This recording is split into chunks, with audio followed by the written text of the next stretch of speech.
Your thoughts aren't creating your reality. That's just law number 1. There are 10 other forgotten laws working against you every single day, and until you discover what they are, you'll keep getting the same disappointing results over and over. You wake up every morning thinking you're in control. You choose your coffee, your clothes, your route to work. But here's what nobody tells you. Invisible forces are pulling the strings behind every decision you make, every relationship you build, and every dollar that flows into or out of your bank account. These aren't mystical mumbo-jumbo forces. They're as real as gravity. And just like gravity, you can choose to work with them or spend your whole life fighting against them. Guess which one leads to faceplants? Ancient Greek philosophers wrote about these principles thousands of years ago. Marcus Aurelius scribbled notes about them in his personal journal while running the Roman Empire. Chinese sages built entire philosophies around them. Modern scientists are finally catching up, discovering that what our ancestors called wisdom, we now call neuroscience and quantum physics. The weird part is how consistent these laws remain across cultures and centuries. Whether you're reading Aristotle in ancient Greece or a Harvard Business Review article from last week, the same patterns keep showing up. Different words, same truths. Your great-grandmother probably knew more about these laws than most college graduates do today. She called it common sense. We've somehow convinced ourselves that common sense isn't common enough, so we've buried these timeless principles under layers of complexity and academic jargon. But here's the thing about universal laws.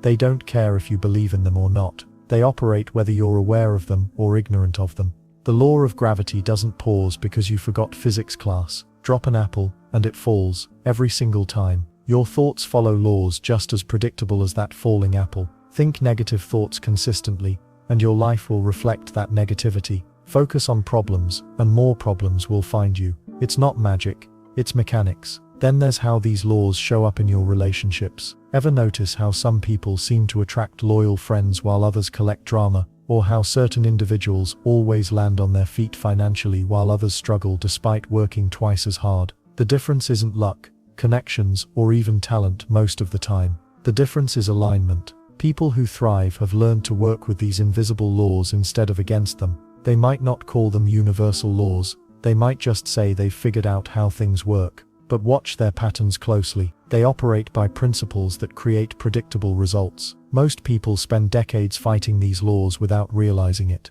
They wonder why success feels so hard, why relationships keep failing, why money problems persist despite their best efforts. Meanwhile, they're unknowingly violating every principle that could help them. It's like trying to swim upstream while wondering why you're exhausted. The current isn't mean-spirited.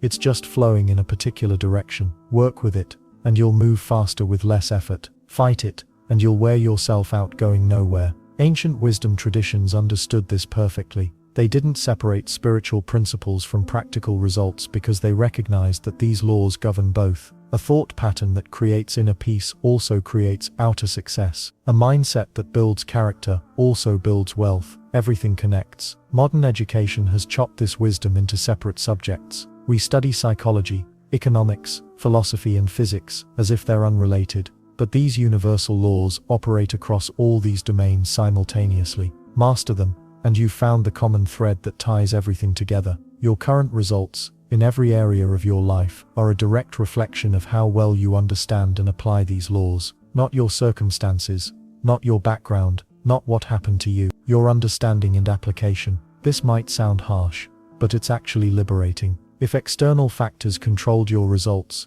you'd be powerless to change them. But since these laws respond to your thoughts, beliefs, and actions, you have complete power to transform your outcomes. The ancient Stoics had a phrase for this.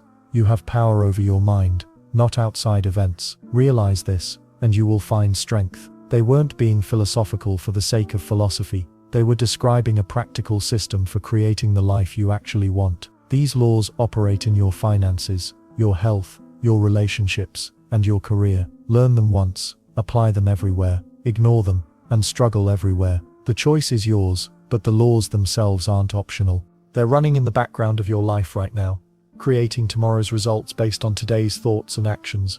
What you think repeatedly becomes what you experience consistently. And that's where we need to start, with the most fundamental law of all, the one that shapes everything else that follows. Ever notice how some people seem to attract drama wherever they go? Their car breaks down, their relationships explode, and work becomes a nightmare. Then there are others who somehow glide through life with opportunities falling into their lap. What's the difference? It's not luck, it's the law of thinking. Your thoughts don't just sit quietly in your head doing nothing. They're like seeds that grow into your reality. Every single thought you think is either building the life you want or tearing it down. The crazy part? Most people have no idea this is happening. Scientists have discovered that the average person thinks over 6,000 thoughts every single day. That's roughly 4 thoughts per minute while you're awake.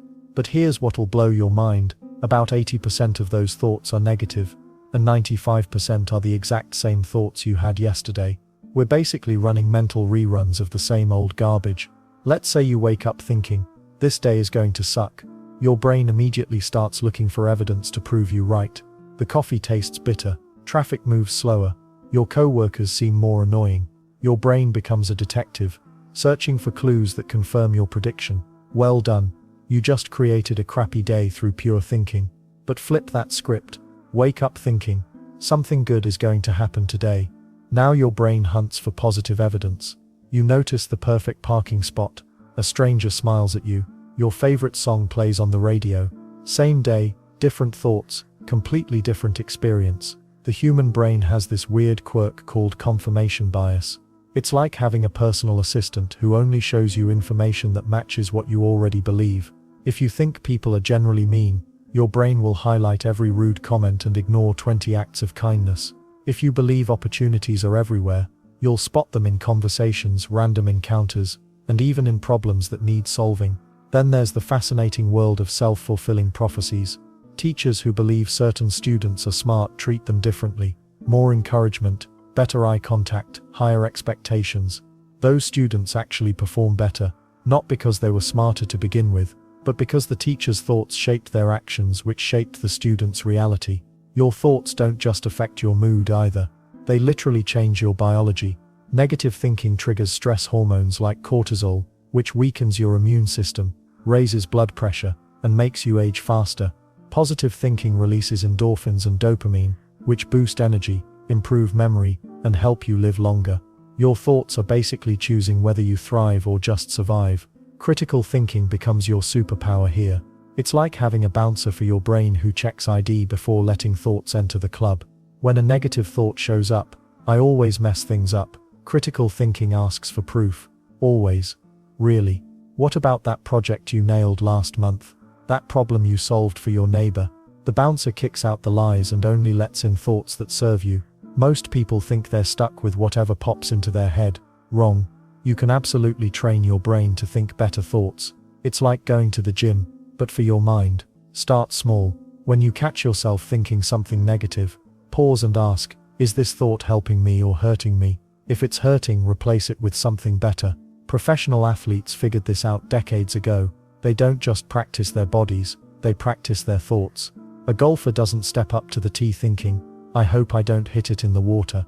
They visualize the perfect shot, feel the club connecting, and see the ball landing exactly where they want it. Their thoughts program their performance. The weirdest part about the law of thinking is how it affects other people too. Walk into a room thinking everyone will like you, and they probably will. Your thoughts change your posture, your facial expression, your tone of voice. People pick up on that energy and respond accordingly. Walk in expecting rejection, and your thoughts make you defensive, closed off and less likable. Your thoughts literally broadcast signals that others receive. Here's something most people never consider: your thoughts about money, relationships, health and success are probably inherited. You learned them from your parents, teachers and society. But just because you inherited these thought patterns doesn't mean you have to keep them.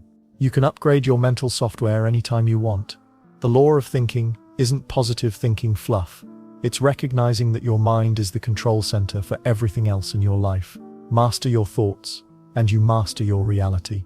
Ignore them, and they'll create a reality you probably don't want. But thinking alone isn't enough. There's something even more fundamental that most people completely misunderstand about how abundance works in this world. Your thoughts just shaped your reality.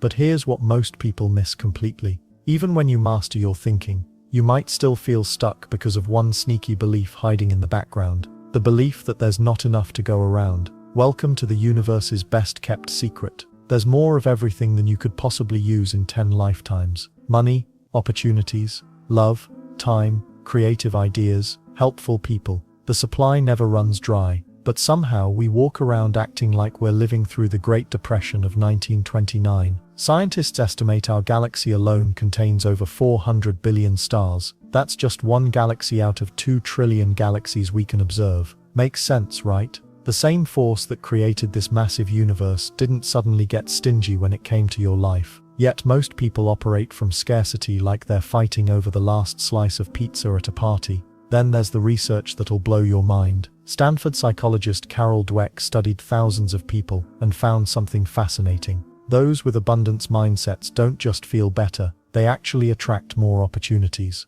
Their businesses grow faster, their relationships improve, their bank accounts reflect their beliefs. But why does this happen? Well, when you believe there's plenty to go around, you behave differently. You take more risks because failure doesn't feel permanent. You help competitors because you know success isn't a zero-sum game. You invest in yourself because you expect returns. These behaviors create a completely different life experience. Let's not forget what scarcity thinking actually costs you. Fear becomes your default setting. You hoard opportunities instead of sharing them. You make decisions from panic rather than wisdom. Stress hormones flood your system daily. Your creativity shuts down because scared brains can't innovate. The weird part is that most scarcity beliefs aren't even based on reality. Take money, for instance. The Federal Reserve creates billions of dollars every single day. New businesses launch constantly, creating fresh wealth from nothing but ideas and effort. Forbes reports that 2,640 new billionaires emerged in the last decade alone, and the universe keeps expanding at 67 kilometers per second per megaparsec.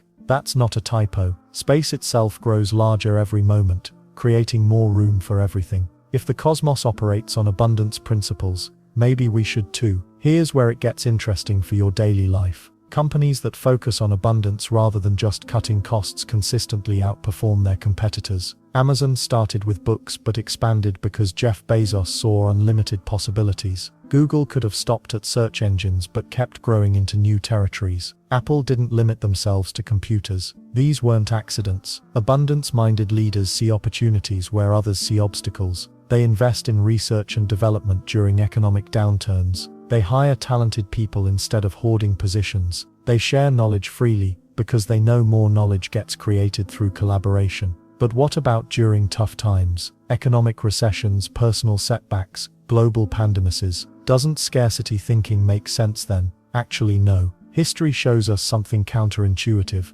More millionaires were created during the Great Depression than in the previous decade. Why? Because abundance-minded people saw opportunities while everyone else saw problems. They bought assets when prices dropped. They started businesses to solve new challenges. They invested in themselves when competition decreased. The key insight is this: lack usually comes from mindset, not actual shortage. Walk into any bookstore and count the business success books. Hundreds of them, all sharing slightly different paths to the same abundant life. The information exists. The opportunities exist. The resources exist. Your brain might be fighting this idea right now. That's normal. Scarcity thinking served our ancestors well when they actually faced life or death resource shortages. But we're not hunting mammoth anymore. We're living in an era where a teenager with internet access can build $1 million business from their bedroom. Consider this simple test. Tomorrow, count how many opportunities you notice versus how many limitations you spot.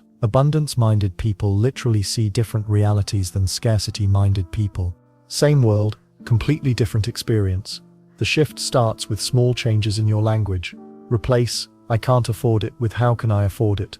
Switch "There's not enough time" to "What matters most right now." Change "That's impossible" into "What would make that possible." These aren't just positive thinking tricks. They're rewiring your brain to notice abundance that was always there. Like switching from black and white television to color.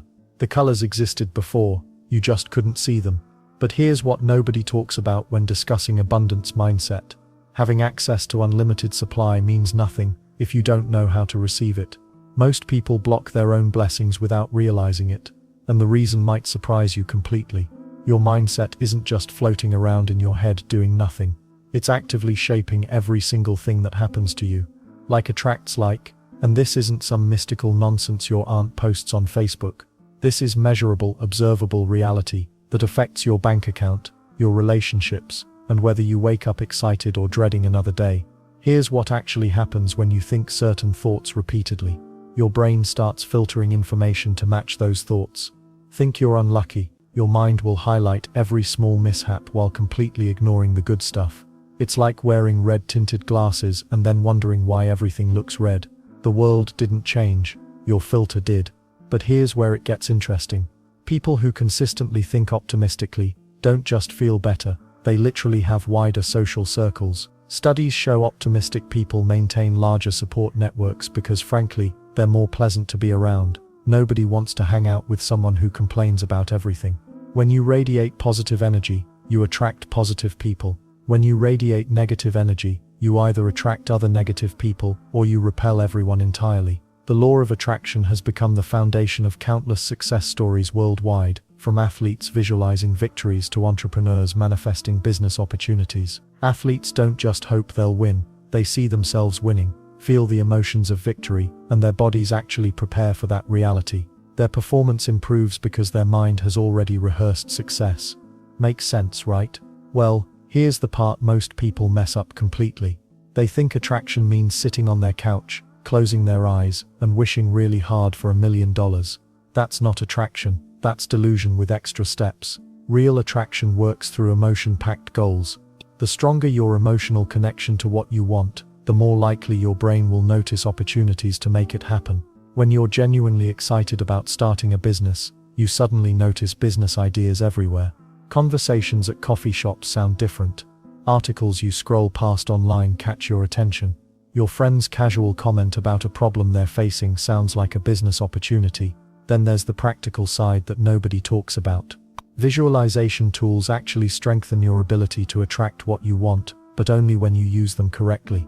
Professional athletes don't just imagine winning, they visualize specific movements, specific plays, specific moments in vivid detail. They feel their muscles responding, they hear the crowd, they taste victory before they achieve it. Your emotions are the fuel that makes attraction work. When you think about your goals with genuine excitement, gratitude, or determination, you're not just daydreaming. You're programming your subconscious mind to recognize opportunities that align with those feelings. Your brain becomes a magnet for information, people, and circumstances that match your dominant emotional state. And the weird part is, this works even when you're not consciously trying. Ever notice how when you're in a great mood, good things seem to happen more often? Green lights, friendly conversations, unexpected opportunities. It's not magic. You're simply more open to positive experiences because your mental filter is set to optimistic. Let's not forget that like attracts like also applies to the energy you put out through your actions. Someone who consistently shows up late, makes excuses, and half-hearted efforts will attract situations that reinforce that pattern. Someone who shows up early, takes responsibility, and gives their best effort will attract people and opportunities that match that energy level. The business world provides crystal clear examples of this principle in action. Companies led by optimistic, forward-thinking leaders attract better employees, more loyal customers, and more lucrative partnerships. Their positive energy becomes contagious, creating a culture that naturally draws success. Meanwhile, companies run by pessimistic, fear-based leaders struggle to retain talent and often find themselves in crisis mode.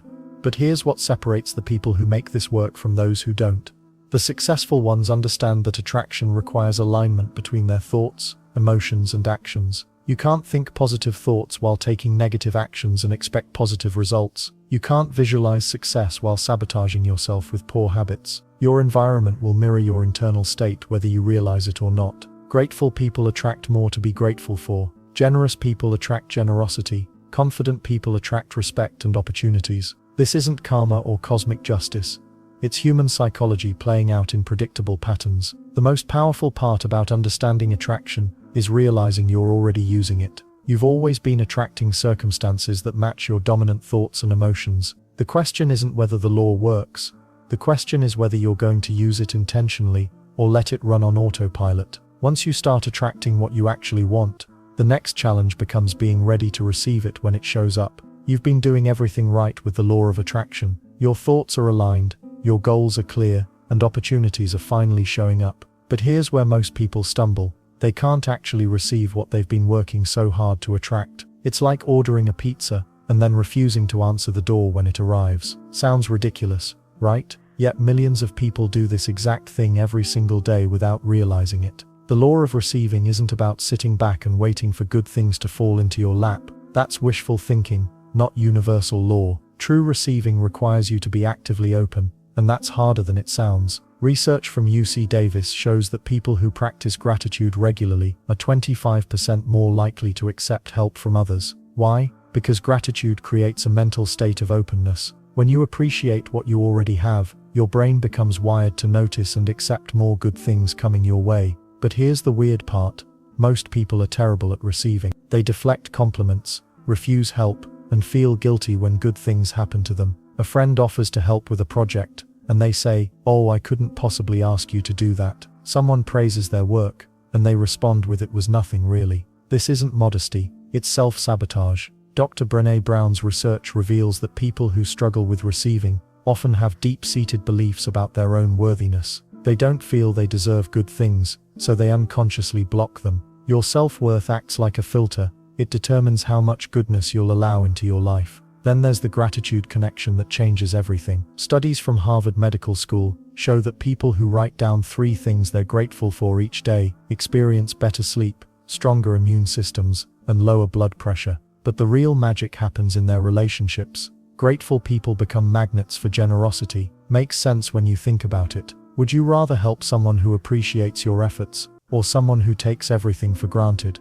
The science gets even more interesting. Neuroscientists have discovered that gratitude activates the same brain regions as physical pleasure. When you genuinely appreciate something, your brain releases dopamine, the same chemical that makes chocolate taste amazing. Your nervous system literally rewards you for being thankful. Well, here's where it gets practical. Every act of giving creates a corresponding opportunity to receive. Not because the universe keeps score, but because giving and receiving are 2 sides of the same coin. You can't have one without the other. Watch successful people closely. They're not just good at attracting opportunities.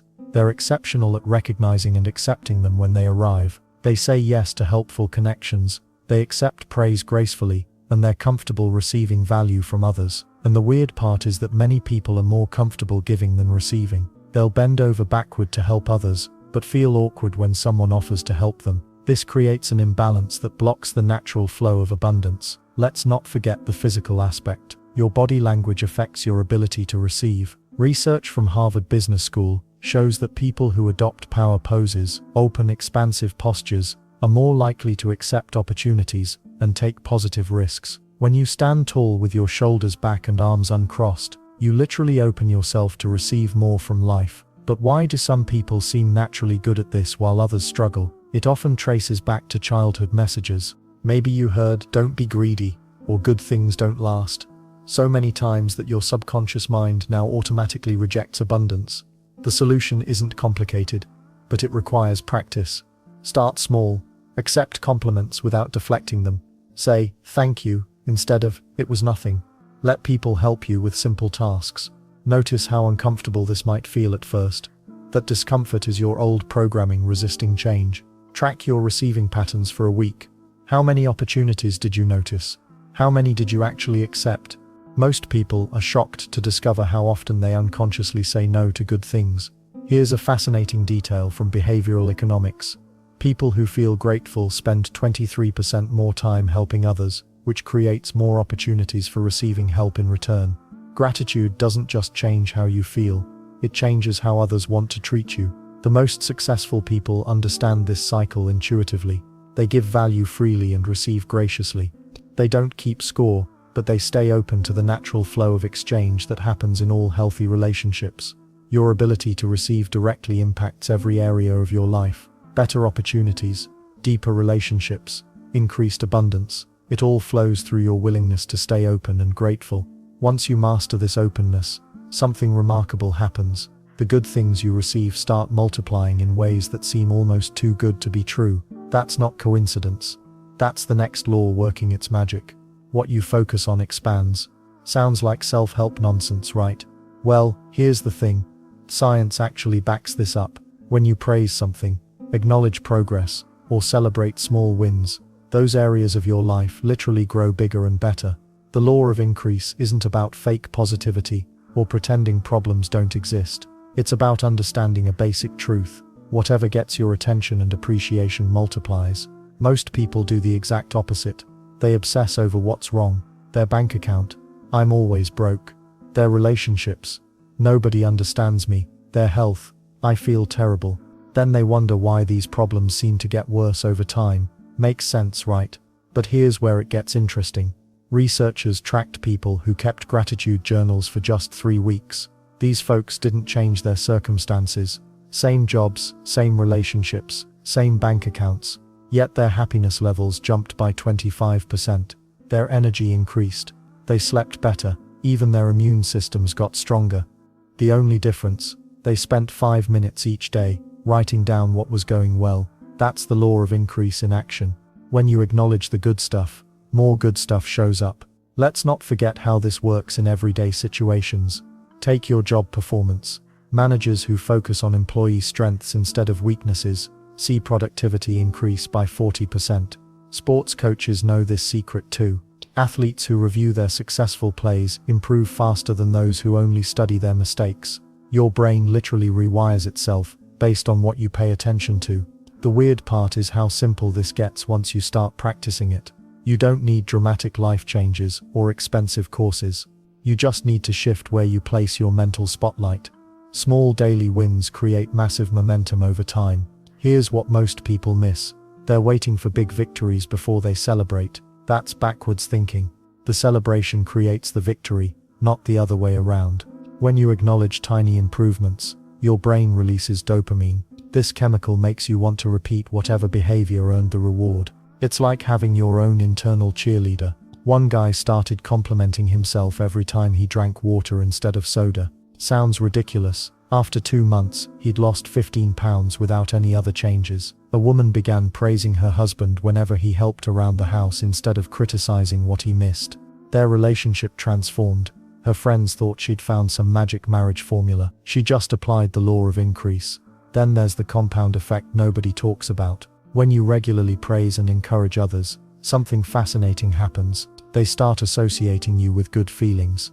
People want to be around you more. Opportunities flow your way. Doors open that were previously locked. You're not manipulating anyone. You're genuinely focusing on what's working. But the universe responds by sending you more reasons to celebrate. Studies show people who compliment others at least 3 times per day report higher job satisfaction, better friendships, and more romantic success. Their stress levels drop. They sleep better. They even make more money on average, all from shifting their focus from criticism to appreciation.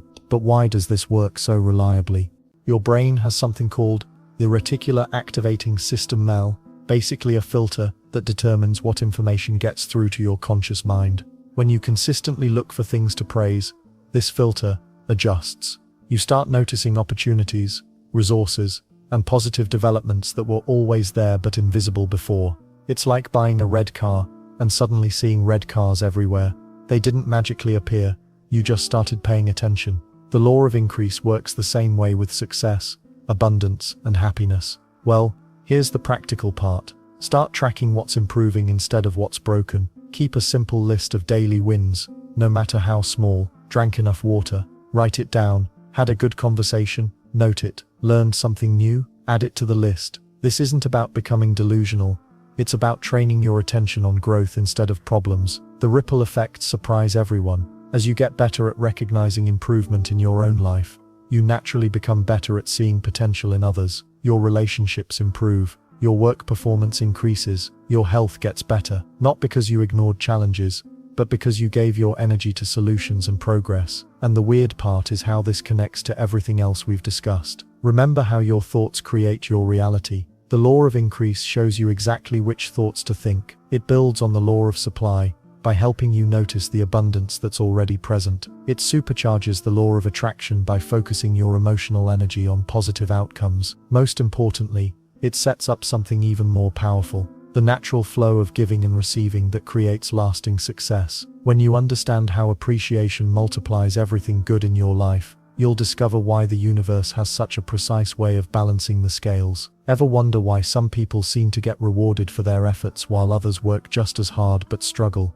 The answer lies in understanding one of the most reliable laws in existence. The law of compensation. Life operates like a cosmic accounting system. It keeps track of everything you put out and ensures you receive back in proportion. But here's where most people get it wrong. They think compensation only means money or immediate rewards. Actually, compensation shows up in countless ways. The skills you develop today compensate you years down the road. The kindness you show a stranger might return as an unexpected opportunity next month. The patience you practice with difficult people builds character that serves you in leadership roles later. Ralph Waldo Emerson wrote extensively about this law in the 1800s. He noticed that every action creates an equal and opposite reaction in the moral universe. Just like Newton's law in physics, give respect, receive respect, share knowledge, gain wisdom, show up consistently, build trust. The universe doesn't forget your deposits. Let's not forget that compensation isn't always instant. Sometimes the return takes years to show up. A teacher who inspires students might not see the impact until those students become successful adults who credit their mentor.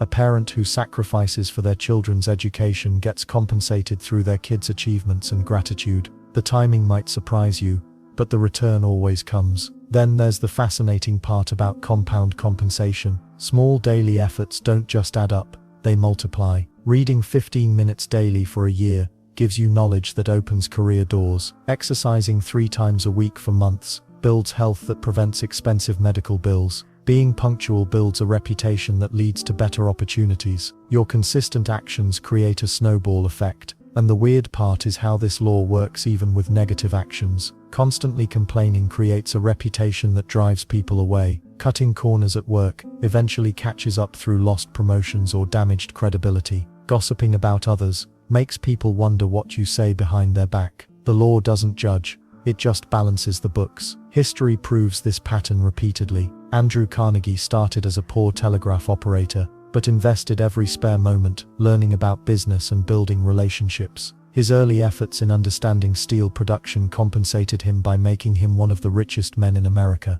He didn't just get lucky, he prepared for decades. Consider the story of Colonel Sanders, who developed his famous chicken recipe while running a small gas station restaurant. He spent years perfecting the recipe and serving customers with excellence. When the highway bypassed his restaurant and forced him to close, those years of skill development compensated him. He used that recipe to build KFC at age 65. His earlier failed restaurant wasn't a failure, it was preparation for massive success. But why does this law work so consistently?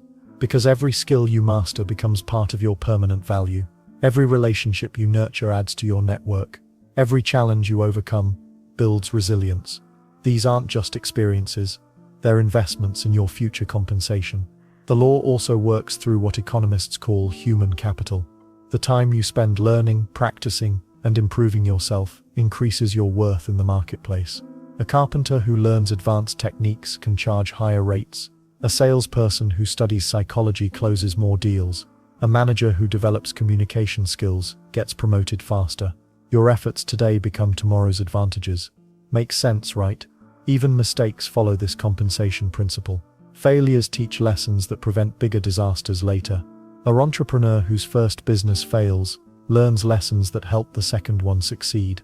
A student who struggles with difficult subjects develops problem-solving skills that serve them throughout life. Painful experiences often compensate us with wisdom we couldn't gain any other way. Well, here's something most people miss. The quality of your attitude affects the speed of compensation. People who help others enthusiastically receive more opportunities than those who help reluctantly. Leaders who genuinely care about their team's success get more loyalty than those just going through the motions. Sincere effort creates faster and better compensation than half-hearted attempts. The law even applies to entire communities. Cities that invest in education and infrastructure attract better businesses and residents. Countries that protect individual rights and encourage innovation become more prosperous. Communities that help their struggling members create stronger, more resilient societies. The investment comes back multiplied through economic growth and social stability. Research from Harvard Business School shows that companies with strong ethical practices outperform competitors over time. Their commitment to fair dealing creates customer loyalty, employee dedication, and community support that translates into sustained profits. Good business practices compensate organizations just like good personal practices compensate individuals. Understanding compensation changes how you approach daily decisions. Every interaction becomes an investment. Every skill-building session adds to your value. Every act of service creates future returns. Alt. You stop thinking about what you can get and start focusing on what you can give, knowing the return will come. The beautiful thing about this law is its connection to resistance and how you handle life's inevitable challenges. Ever notice how the harder you push against something, the more it pushes back? Your car door won't budge when frozen shut. You force it, the handle breaks. Meanwhile, your neighbor gently warms theirs with hot water and opens it smoothly. Life works the same way. The law of non-resistance reveals something most people get backwards. When bad things happen, our first instinct screams, "Fight this." We resist the traffic jam, the difficult boss, the unexpected bill, the relationship conflict. But here's the twist: nobody talks about resistance actually feeds the very problems we're trying to eliminate. Scientists studying stress responses found something fascinating. People who fought against stressful situations showed higher cortisol levels for longer periods. Their bodies stayed in fight or flight mode. Those who accepted the situation, their stress hormones normalized faster. They solved problems quicker. Their health improved dramatically. Think about water for a moment. It's soft, yielding, non-resistant, yet it carves through solid rock over time. Water doesn't fight the mountain. It flows around obstacles, finds cracks, and eventually reshapes entire landscapes. Resistance would accomplish nothing. Ancient martial arts understood this principle centuries ago. Aikido masters redirect attacking energy, instead of meeting force with force. A skilled practitioner uses an opponent's momentum against them. The harder someone attacks, the easier they become to defeat. Fighting fire with fire just creates bigger fires. But here's where it gets interesting. Non-resistance doesn't mean becoming a doormat or giving up. That's passive resignation, not non-resistance. Real non-resistance is active acceptance that leads to creative solutions. Let's say you lose your job unexpectedly. Resistance looks like anger, blame, denial, and fighting reality. You waste energy on what already happened. Non-resistance acknowledges the situation without emotional turmoil. You accept the facts and focus energy on what comes next. Which approach opens more possibilities? Studies tracking people through major life changes reveal a surprising pattern. Those who initially resisted change took 3 times longer to recover. They experienced more depression, more physical illness, and fewer breakthrough opportunities. The non-resistors, they bounced back faster, found better solutions, and often described the difficult period as transformative. Your emotions follow this law too. Ever try to stop being angry by fighting the anger? The fury just intensifies. You get angry about being angry, then frustrated about being angry about being angry. It's exhausting. Non-resistance means feeling the emotion without feeding it. Anger acknowledged flows through you. Anger resisted gets stuck inside you. Here's something nobody mentions about grudges. They're pure resistance in emotional form. You're fighting something that already happened, trying to change an unchangeable past. Meanwhile, the person you're angry with is living rent-free in your head. Research shows people who release grudges experience immediate drops in blood pressure, better sleep, and improved relationships with everyone around them. The business world provides perfect examples daily. Companies that resist market changes get disrupted. Blockbuster fought streaming video. Kodak resisted digital photography. They focused energy on fighting inevitable trends instead of flowing with them. Netflix and Instagram, they moved with the current of change. Weather offers another clear demonstration.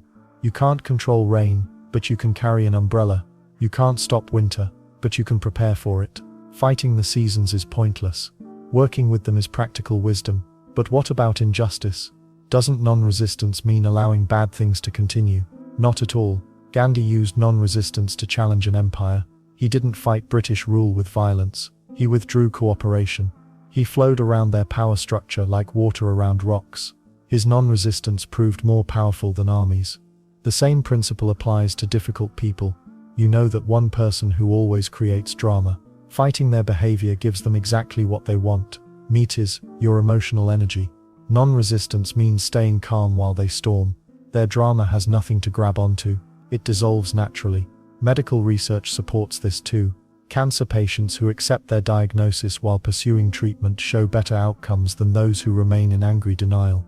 Acceptance doesn't mean giving up. It means facing reality clearly enough to make effective decisions.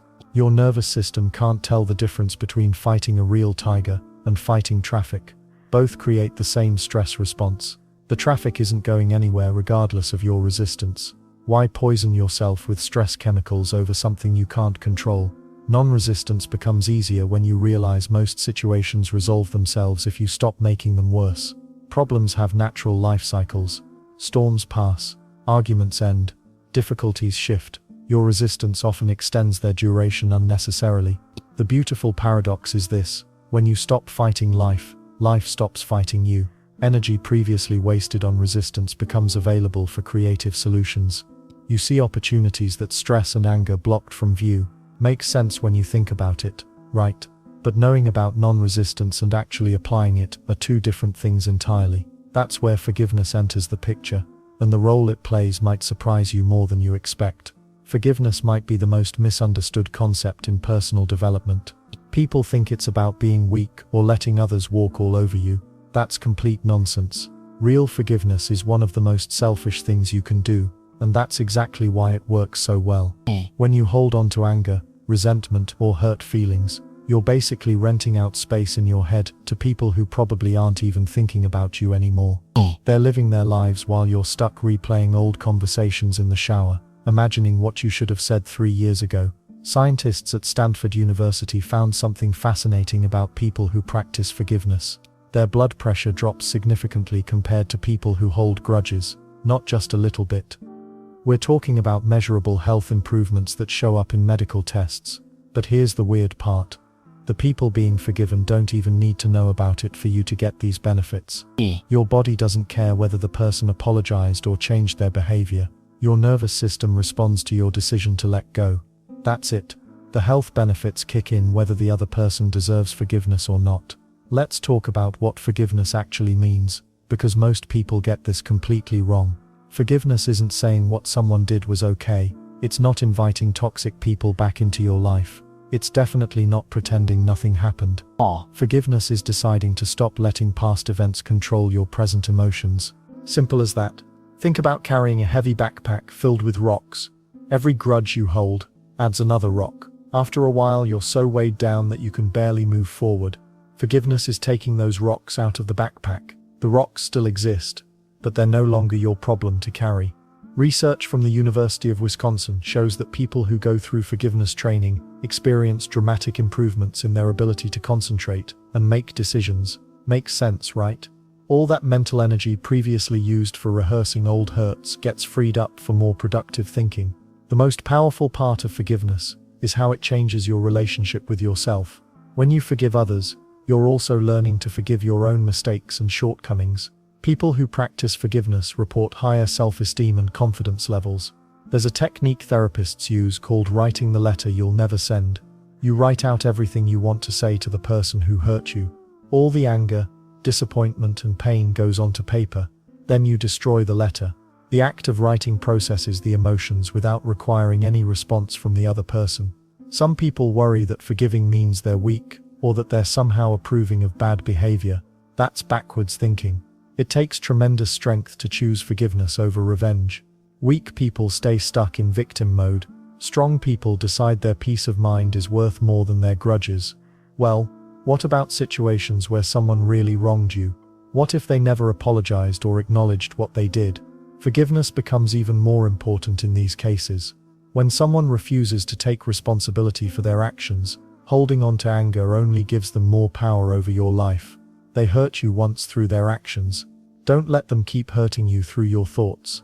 The Mayo Clinic published findings showing that forgiveness leads to better sleep, reduced anxiety, and stronger immune system function. Your body literally gets healthier when you let go of resentment. The stress hormones that come from holding grudges suppress immune function and interfere with healing. Here's something most people don't realize about the law of forgiveness. It works backwards through time. You can forgive events from decades ago and still get immediate benefits today. That argument with your parent from high school, the betrayal by a friend in college, the unfair treatment from an old boss, all of it can be released right now. Forgiveness isn't a one-time event either.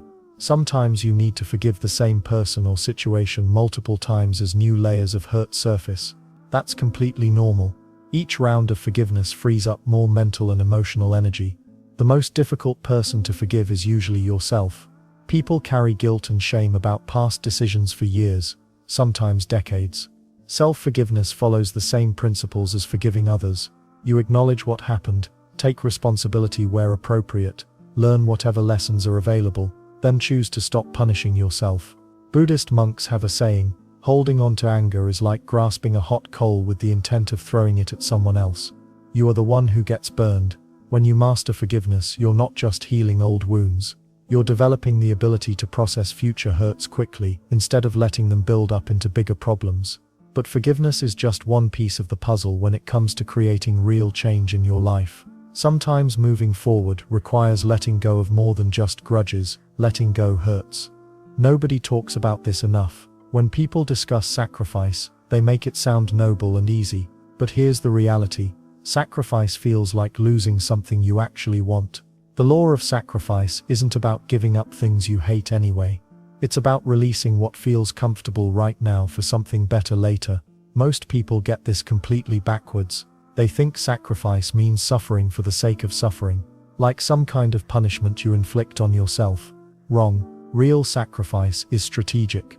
It's trading your current level of comfort for your future level of success. The pain is temporary. The results last forever. Consider this: every successful athlete gave up late-night parties, junk food, and lazy weekends. They didn't sacrifice these things because they were evil. They sacrificed them because something better was waiting. The couch felt comfortable, training at 5 a.m. felt terrible. But which choice led to their dreams? Well, here's where it gets interesting. The law of sacrifice operates on a simple principle. You cannot add something new to your life without removing something old. Your time is finite. Your energy has limits. Your attention can only focus on so many things at once. When you try to keep everything and add more, nothing works properly. Think about your phone storage. When it's full, you can't download new apps until you delete old ones. Your life works the same way. Want better relationships? You might need to sacrifice toxic friendships. Want financial freedom? You might need to sacrifice expensive habits that drain your bank account. Want better health?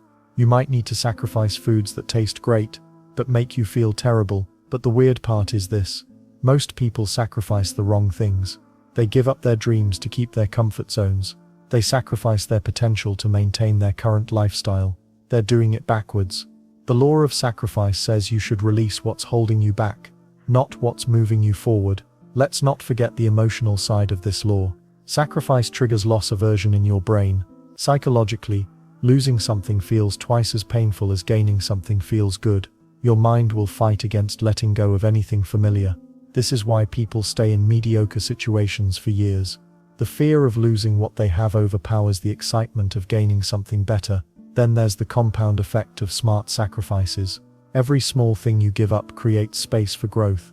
Stop watching 2 hours of TV each night, and suddenly you have 14 hours per week for learning new skills. Give up complaining, and you free mental energy for problem solving. Release perfectionism, and you start taking action faster. These sacrifices stack on top of each other. High achievers understand this instinctively. Warren Buffett famously said no to countless investment opportunities so he could focus on the best ones. Steve Jobs removed features from Apple products to make them simpler and better. Top students sacrifice social activities during exam periods to secure their futures. They're not missing out. They're making room for what matters most. The timing of sacrifice matters too. The earlier you make strategic sacrifices, the more time you have to enjoy the benefits. Sacrifice in your 20s, and you reap rewards for decades. Wait until your 50s, and you have less time to enjoy the results. The law of sacrifice rewards those who act quickly and decisively. Makes sense, right? But here's what nobody tells you. Some sacrifices aren't permanent. You're not giving up fun forever. When you focus on building your career, you're delaying certain pleasures until you can afford them without derailing your progress. Once you've built the foundation, you can add back the things you truly missed. And the really powerful part happens when sacrifice becomes automatic. Instead of feeling like you're losing something, you start feeling excited about what you're gaining. The sacrifice becomes fuel for motivation, rather than a source of pain. You begin looking for things to give up, because you know each release brings you closer to your goals. However, there's a critical distinction between productive sacrifice and destructive sacrifice. Productive sacrifice moves you toward your values and goals. Destructive sacrifice moves you away from them. Giving up sleep to work more isn't always productive. Sometimes the smartest sacrifice is giving up the illusion that you can do everything at once. Your current habits got you to where you are now. If you want to be somewhere different, those habits have to change. Some of them have to go completely. This isn't negotiable. The law of sacrifice doesn't care about your emotional attachment to your routines. It only cares about results. The choice is simple but not easy. Keep what you have and stay where you are, or sacrifice what's comfortable for what's possible. Every day you delay this decision is another day. The gap between your current life and your potential life grows wider. What you choose to sacrifice reveals what you truly value, and what you're willing to give up today determines what you'll be able to keep tomorrow. But before you can follow through with these strategic releases, you need to understand why discipline itself follows certain unchangeable rules. What's the first word that comes to mind when you hear obedience? Most people think of blind rule following, doing what you're told without question, or maybe even submission to authority. But here's where things get interesting. The law of obedience has absolutely nothing to do with mindlessly following orders from other people. This law is about something far more powerful. It's about aligning yourself with the natural principles that govern how life actually works. When you understand this distinction, everything changes. Trees don't argue with gravity, rivers don't resist flowing downhill, birds don't debate the principles of aerodynamics before they fly. Nature operates in perfect harmony with universal laws, and that's exactly why it works so beautifully. The oak tree that bends in the storm survives, while the rigid one breaks. Makes sense, right? Well, the same principle applies to human success and happiness. When you align with these universal laws instead of fighting them, life becomes dramatically easier. You stop swimming against the current and start flowing with it. Let's talk about what real obedience looks like in practice. It means honoring your commitments to yourself, even when you don't feel like it. It means following through on the small promises you make daily. When you say you'll exercise tomorrow, you do it. When you decide to save money this month, you actually save it. This isn't about pleasing anyone else.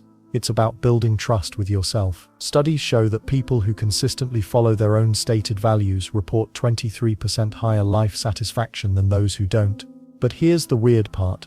Most people think following principles will limit their freedom. The opposite is true. Think about professional athletes. Are they limited by following strict training schedules, nutrition plans, and practice routines? Absolutely not. Their discipline creates the freedom to perform at levels most people can't imagine. Their obedience to proven principles gives them options that undisciplined people will never have. The same pattern shows up everywhere you look. Musicians who practice scales religiously gain the freedom to improvise beautifully. Business owners who follow sound financial principles gain the freedom to take calculated risks. Students who follow good study habits gain the freedom to pursue advanced opportunities. Then there's the stability factor. Life throws curveballs at everyone. Economic downturns, health challenges, relationship problems, unexpected changes, they're part of the human experience. But people who live by solid principles have something to anchor them when storms hit.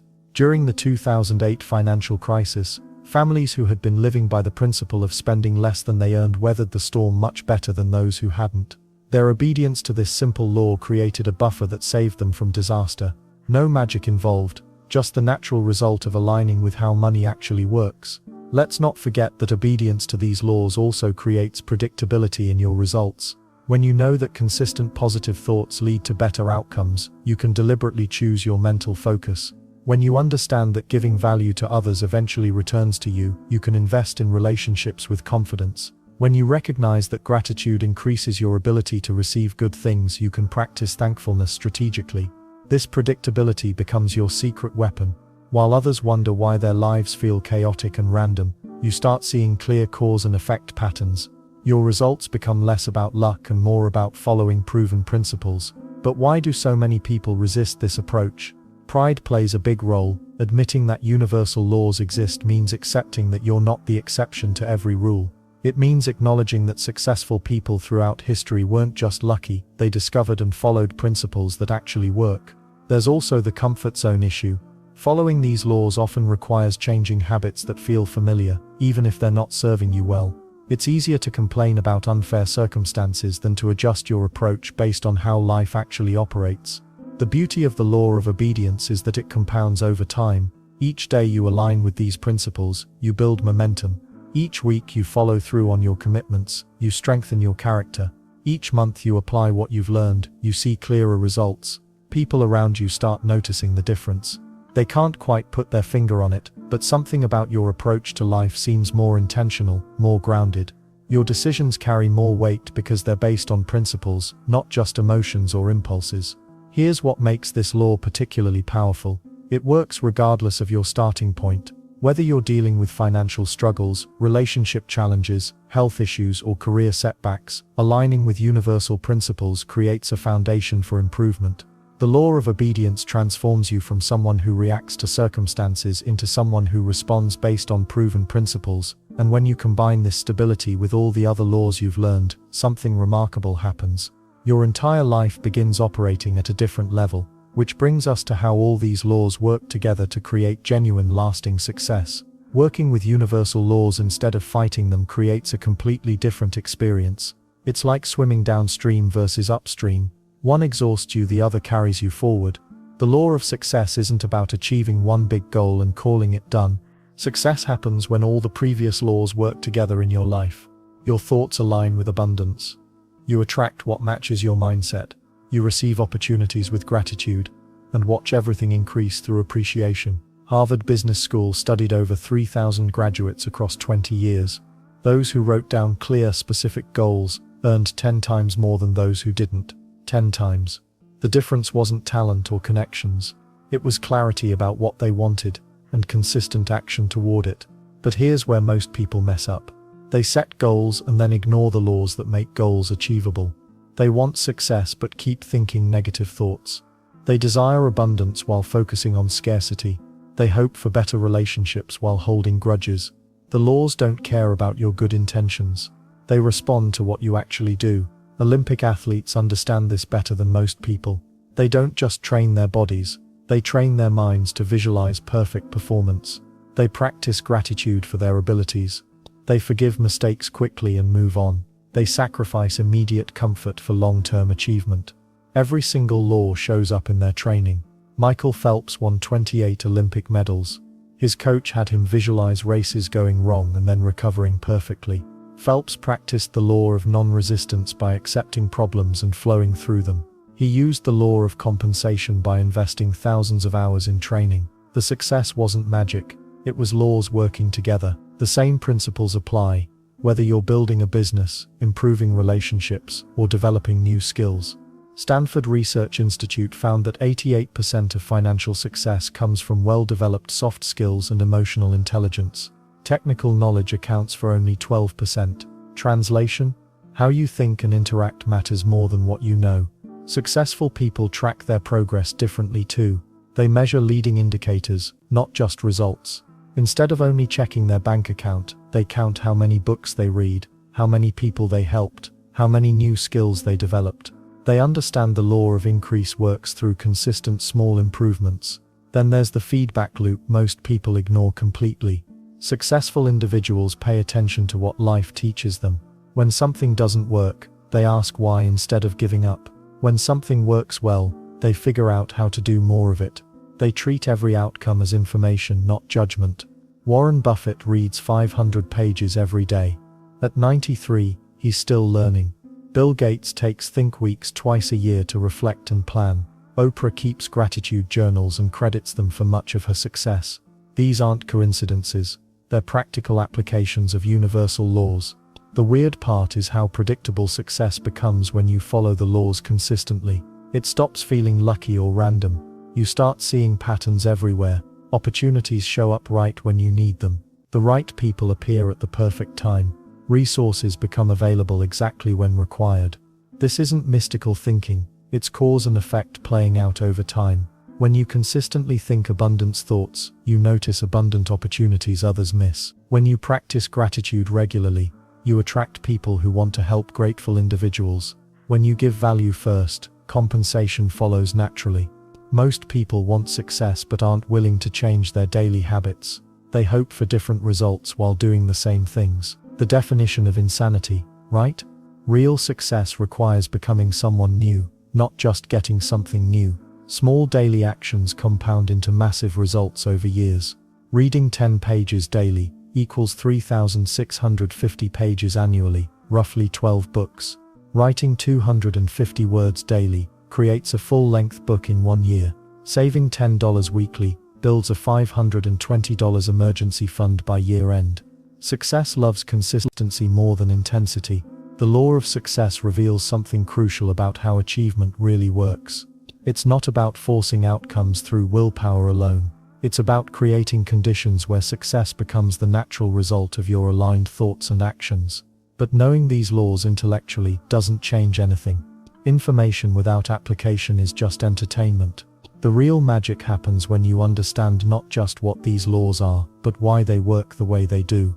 The science behind these universal laws explains exactly how your brain creates your reality, and once you see the research, you'll never doubt their power again. Your brain doesn't know the difference between a vivid imagination and reality. That's not some feel-good statement from a motivational poster, that's hard science. When researchers put people in MRI machines and asked them to imagine lifting weights, the motor cortex lit up exactly like they were actually lifting weights. The muscles even showed micro-contractions. Your brain was preparing your body for action based purely on thoughts. Wild, right? This explains why Olympic athletes spend hours visualizing their performances. Their brains are literally practicing the movements, strengthening neural pathways without touching any equipment. The mental rehearsal creates physical changes in brain structure. But here's where it gets really interesting. Scientists discovered something called neuroplasticity in the 1990s. Before that, everyone believed your brain was fixed after childhood. Turns out, that's completely wrong. Your brain reshapes itself constantly based on what you think about most. London taxi drivers have enlarged hippocampuses from memorizing thousands of street layouts. Musicians develop expanded auditory processing centers. People who meditate for just 8 weeks show measurable increases in gray matter density. Your thoughts are literally sculpting your brain every single day. Then there's the placebo effect, which might be the most powerful demonstration of belief shaping reality. Patients given sugar pills often recover as well as those receiving actual medication. In some studies, placebo treatments work 30 to 40% of the time. That's not wishful thinking. That's your belief system triggering real biochemical changes. One study gave people fake pain relief cream and told them it cost $2.50 per dose. Another group got identical cream but were told it cost 10 cents. The expensive placebo worked significantly better. Your brain literally made the expensive treatment more effective. Well, what about the opposite effect? Researchers call it nocebo-medicative beliefs create negative outcomes. Tell someone a harmless substance might cause headaches, and many will develop actual headaches. Medical students often experience symptoms of diseases they're studying, even though they're perfectly healthy. This isn't psychological weakness. It's your brain doing exactly what it evolved to do. Michaels prepare your body for what it expects to encounter. Neuroscientist Dr. Joe Dispenza studied people who experienced spontaneous remissions from serious illnesses. He found one common factor. They all changed their thinking patterns dramatically before their recovery. They didn't just hope to get better, they completely rewired their mental habits. And the weird part is, positive emotions create measurably different brain chemistry than negative ones. Gratitude increases serotonin and dopamine production. Love and compassion boost oxytocin levels. Fear and anger flood your system with cortisol and adrenaline. Each emotion is literally a chemical cocktail affecting every cell in your body. Harvard researcher Dr. Ellen Langer ran a fascinating experiment. She took elderly men to a retreat designed to look exactly like 1959, old magazines, music, TV shows, everything. The men were told to act as if it really was 1959. After just 1 week, their vision improved, arthritis decreased, and they even grew taller as their posture straightened. Their bodies responded to the mental environment as much as the physical one. Let's not forget the research on mirror neurons, brain cells that fire both when you perform an action and when you watch someone else perform it. This is why you yawn when others yawn, why you feel pain watching someone get injured. Your brain treats observed experiences as partially real experiences. Social psychologists discovered that people unconsciously mirror the emotions and behaviors of those around them. Spend time with optimistic people, and you'll literally start thinking more optimistically. Your brain adapts to match your environment, including the mental environment created by other people's attitudes. The reticular activating system acts like a filter, determining what information reaches your conscious awareness. When you decide to buy a red car, suddenly you notice red cars everywhere. They were always there, Michaels. Your brain just started paying attention. This same system filters opportunities, problems and possibilities based on what you've trained it to notice. Brain scans show that people practicing loving kindness meditation develop stronger neural connections in areas associated with empathy and emotional processing. Meanwhile, those who ruminate on negative thoughts show increased activity in the brain's default mode network, the same area overactive in depression. Even your memory gets reshaped by your beliefs. Each time you recall an event, your brain slightly rewrites it based on your current mindset. Two people can experience identical situations but create completely different memories based on their mental frameworks. The implications are staggering. Your thoughts aren't just fleeting mental events. They're actively restructuring your brain, influencing your body chemistry, and filtering your perception of reality. Science has proven what ancient wisdom traditions taught for thousands of years. Consciousness shapes experience at the most fundamental biological level. But knowing the science is only the beginning. The real question becomes how to harness these discoveries in practical ways that transform your daily experience. Knowing all these universal laws means nothing if they stay locked in your head like forgotten passwords. The real magic happens when you weave them into your daily routine, turning abstract concepts into concrete actions that reshape your world.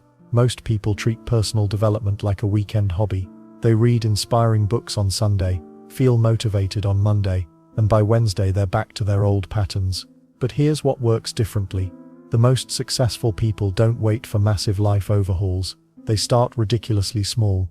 Take the law of thinking. Instead of attempting to monitor every one of your 6,000 daily thoughts, pick just one recurring negative pattern. Maybe you always think I'm terrible with money. When bills arrive, catch that specific thought 3 times this week. That's it. Just notice it. The awareness alone begins rewiring your brain's neural pathways. Then there's habit tracking, which research shows boosts follow through by over 40%. Not because tracking is magical, but because it makes invisible progress visible. When Sarah started marking an X on her calendar for each day she practiced gratitude, those X's became a chain she didn't want to break.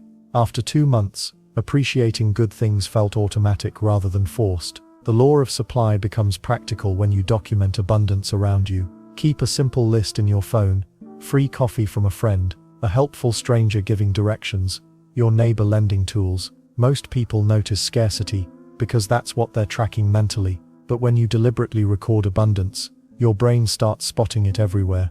Well, here's where it gets interesting. The law of attraction isn't about wishful thinking while sitting on your couch. It's about aligning your environment with your goals. If you want better health, put your workout clothes where you'll see them first thing in the morning. Want to read more? Leave books on your pillow. Your physical space should whisper your intentions back to you constantly. Applying the law of receiving requires dropping your superhero complex. Many people block their own progress by refusing help. Start with micro experiments. Let someone hold the door without saying "I got it."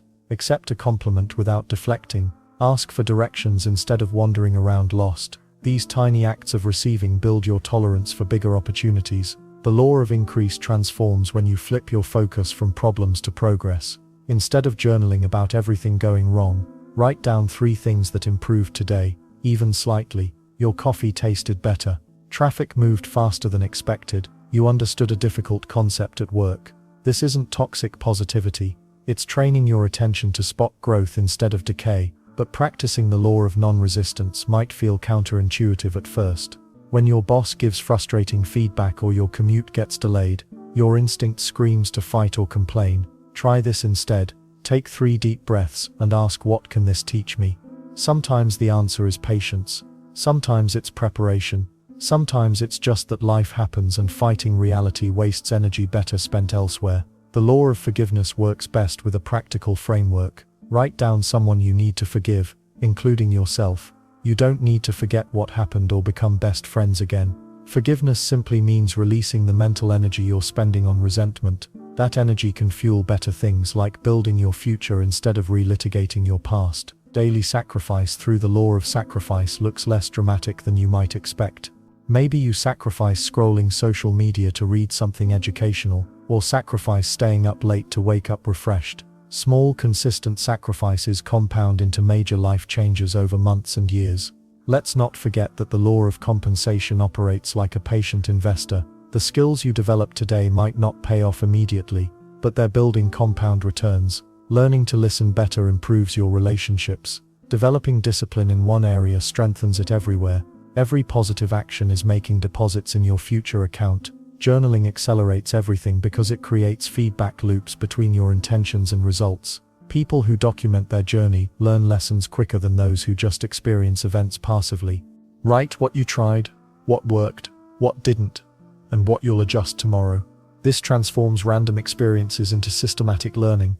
The weird part is how these small applications create momentum that feels almost automatic after a few weeks.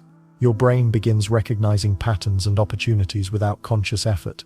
You start attracting better situations not through mystical forces, but because you're literally becoming someone who thinks and acts differently. And the beautiful thing about starting small, you can't really fail. Missing a day doesn't ruin everything. Imperfect progress still moves you forward. Each tiny application builds confidence for bigger changes ahead. These practical steps set the foundation, but there's something even more powerful waiting once these daily practices become second nature. Here's the thing most people miss about universal laws. They think mastery means memorizing principles and checking boxes. Wrong. True mastery happens when these laws become second nature, like breathing or walking. You stop thinking about them consciously because they're woven into everything you do. Professional athletes don't think about basic techniques during championship games. Musicians don't concentrate on finger placement when performing masterpieces. The fundamentals become automatic. That's exactly what happens when you master these universal laws. They transform from conscious effort into effortless flow. But here's where it gets interesting. When you reach this level, challenges stop feeling like roadblocks. They become information. Your car breaks down. Instead of spiraling into stress, you automatically apply the law of non-resistance. You accept what happened, then focus on solutions. No wasted energy, fighting reality. Someone criticizes your work harshly. The law of forgiveness kicks in naturally. You don't hold grudges because you understand they hurt you more than anyone else. Plus, you recognize criticism might contain useful feedback buried under poor delivery. Or your business faces unexpected competition. The law of supply reminds you there's enough success for everyone. Competition often validates you're in a growing market. Smart business people know this instinctively. The weird part is how this mastery changes your relationship with control. Most people exhaust themselves trying to control outcomes. Weather, traffic, other people's opinions, economic conditions. Futile efforts that drain energy and create frustration. Masters understand real control comes from managing their responses. You can't control if it rains, but you control whether you bring an umbrella. You can't control market crashes, but you control your investment strategy and emotional reactions. Then there's something unexpected that happens. Life starts feeling less random, not because you're predicting the future, but because you're aligned with how things actually work. It's like learning to swim with the current instead of against it. People notice this shift in you. They can't always explain it, but something feels different. Maybe you seem calmer during crises. Perhaps opportunities find you more often. Your relationships improve without obvious effort. Success becomes more consistent, less accidental.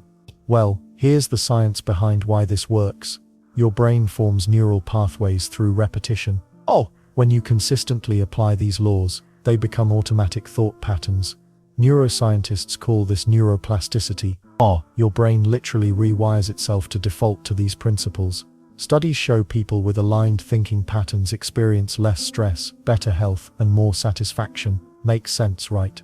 When your actions match universal principles, you're swimming downstream instead of fighting upstream. But mastery isn't a destination you reach and then coast. It's an ongoing relationship with growth. Markets change. Technology evolves.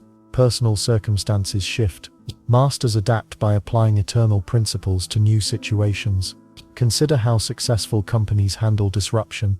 Netflix didn't panic when streaming threatened their DVD business. They applied the law of sacrifice, giving up their profitable model for something better.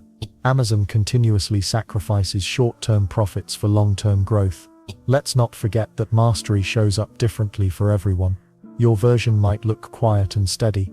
Someone else's might appear bold and dramatic. The laws work the same way, but individual expression varies. Some masters become teachers, sharing what they've learned. Others lead by example without speaking much about principles. A few become innovators, creating new applications for timeless truths. All approaches work when rooted in genuine understanding. And the beautiful part is how mastery creates ripple effects. Your aligned behavior influences family members, co-workers, and friends. They might not understand why, but they feel drawn to your energy. Positive influence spreads naturally. Your children learn these principles by watching you handle difficulties with grace. Colleagues notice how you turn problems into opportunities. Friends appreciate your reliability and optimism during tough times. But here's what separates true masters from people just going through motions. Masters remain curious. They keep learning, experimenting, and refining their approach.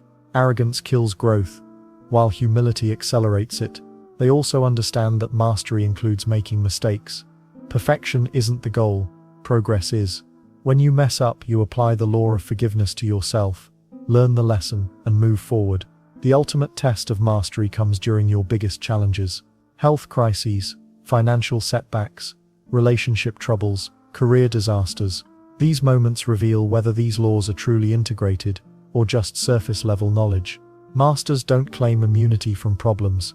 They experience the same human struggles as everyone else. The difference lies in their response. They process difficulties faster, recover quicker, and often discover unexpected benefits hidden within setbacks. Your journey toward mastery starts with your next decision. Every choice becomes practice. Every challenge becomes training. Every success becomes confirmation that you're aligned with how life really works. The laws haven't changed in thousands of years. They're waiting patiently for you to work with them instead of against them. Your results will always reflect your understanding and application. That's not pressure. That's freedom.